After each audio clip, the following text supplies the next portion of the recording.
The years may pass and people will change, but one thing remains eternal, and that is the debate over Dragon Ball GT. If you are a fan of the franchise, you will no doubt know few things about Goku are more controversial than his time in Dragon Ball GT.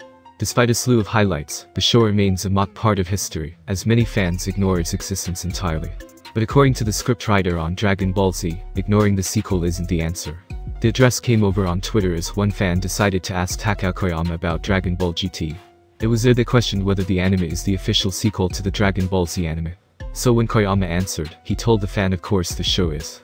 If you are not familiar with Koyama, you should know he is one of the few writers who can definitively judge Dragon Ball GT. The screenwriter worked on the original Dragon Ball anime as screenwriter once Toshiki Inoue left. He went on to oversee Dragon Ball Z from 1989 to 1996.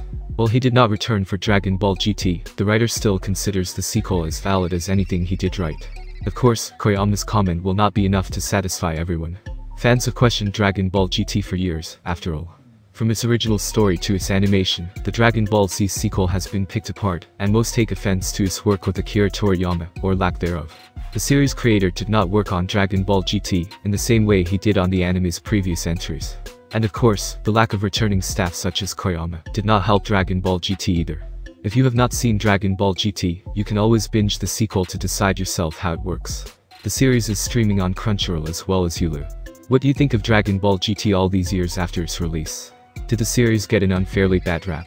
Share your thoughts with me in the comments section below or hit me up on Twitter at Lord Eisenbankai. Till next time, peace.